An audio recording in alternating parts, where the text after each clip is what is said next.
Hello everyone and welcome back to another Jump Force character review. You guys really liked the last episode / first episode of the series where we covered Renji. And if you have not seen that episode, go watch that episode. I'll put a link to it in the description below. But today, if you can read the title and are remembering what we talked about last episode, this episode we are covering Roronoa Zoro from One Piece. So let's get a couple of basic facts about Roronoa out of the way. First of all, Zoro is also known as the Pirate Hunter Zoro and is one of the combatants of the Straw Hat Pirates alongside Monkey D. Luffy. Apparently, he's also considered the second deadliest behind Luffy as well, which makes sense given his history with sword training, and he has trained with swords all his life. No, really, that was an actual thing. Also, a cool fact is that he has a bounty of 320 million belly. Now, I don't know what the currency, the belly to US dollars is, but that is a lot of money to be wanted for. And something that is relevant in the anime, but not in the game of Jump Force, is that Zoro actually has a 9 sword style form. We'll be talking about his 3 swords and his 1 sword style in a moment, but other than that, I don't know why they didn't include the 9 form thing. Probably because it's mostly an illusion. In fact, if I can remember to, I'll put a link, I'll put a quick shot of a animation done by the Death Battle channel of the 9 sword style, which is pretty cool to see something like that. Now that we've gotten that out of the way, we've gotten some of the facts out of the way, that's how the show works. We go from facts straight into the gameplay of Zoro. So today's gameplay is brought to you by myself, the stream I do, and Fireball. He was kind enough to help me get some Zoro gameplay for today's episode. So allow me to talk about Zoro real quick as we're getting into it. Zoro is one of the easiest characters to learn in Jump Force. He's pretty simple on how to use him and how to do some combos with him. He's one of those characters where if you put the game down for a while and you want to get back into it, Zoro is always a good character to have in order to not only remember the game, but remember the game and do it well. So Zoro is another swords character, and he relies a bit on meter and a bit on speed and power. So Zoro is a hybrid swordsman, as we are going to call him. And one of his moves is a great combo starter, and that is 1 sword style lion. It takes away 2 of your J skill meter, and what it does is it's an unblockable attack that spins you and your opponent in the air and then knocks him down. So it's great if you have like a good support. Your opponent's going to be blocking that support like Vegeta, and then you can just go in for 1 line and then go into that. It's really good for setting up combos, and you can end your combo with 1,080 pound Phoenix.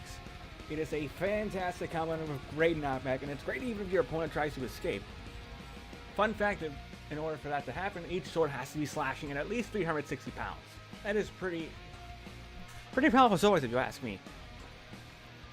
Now as for Zoro defensively, there's not a lot to worry about.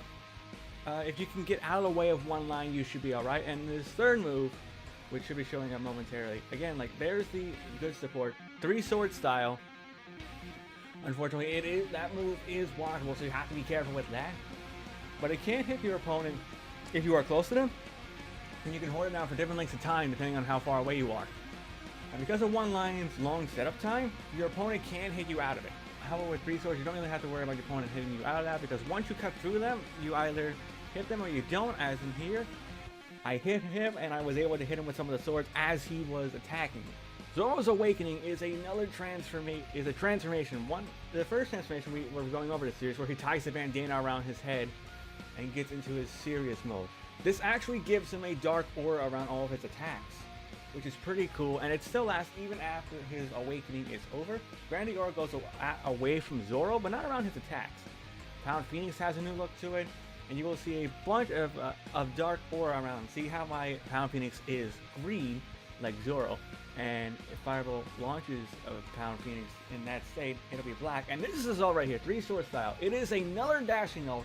However, unlike the last one we covered, it is slower and it doesn't have quite the distance as Soul Zanbimaru. So the way I would use that ult in particular is if you combo into it, or a cheap and easy way to do it, / cheap way depending on who you ask, is going for the 1 line and then you can instantly hit the ult afterwards. Again, don't be afraid to use your awakening if you are getting attacked. Zoro is one of the fastest swordsmen in the game to worry about. And a lot of people actually play him, not just because of how fast and how aggressive he is with some of his tactics. He's a character, like I said, you can learn him very quickly, and then you can easily pick up the game after being like a month or so away from it and remember how to play Zoro. So there's the one line, and then, like I said, the best way to use one line is to start a combo, go into some light combos, and I would always end your combo if you can with Pound Phoenix for that sweet knockback. It is really amazing for that. And here you go, you can combo into this ult very easily if you don't launch your opponent too far away. If you launch them too far, you'll be out of range for your ult to hit them. And there's the Pound Phoenix collision, and that's going to do it for this episode video. Where do I rank Zoro as a playable character? Honestly, he's one of the easiest to learn. For some people, he's one of the most annoying to fight against because of the fact that one line can be comboed into his ult rather easily. But if you can keep your distance and then go for a rushdown like maneuver on him, you can get the upper hand against Zoro pretty easily as long as you know how to dodge. Other than that, there's not really much wrong with picking Zoro if you want to learn the game or if you're still a veteran of the game. Zoro easily is one of the best characters, and I would say he gets a 9 out of 10. I highly recommend you play Zoro, whether you are an old veteran or you want to play, if you want to start playing Jump Force. Just remember to have a good support if you want one line to work really well, because it's either your opponent gets out of the way of one line or they get hit with the support, like with Vegeta. And be careful of ranged combatants who can do crazy knockback. Otherwise, you are going to have a little bit of an issue, but not as much as you would think. And you guys should definitely come back next week for episode 3 of this series, where we cover Dio Brando from JoJo's Bizarre Adventure. I may have a special guest help me out with that episode. Until then, I hope you enjoyed the guide, and I hope to see you next time.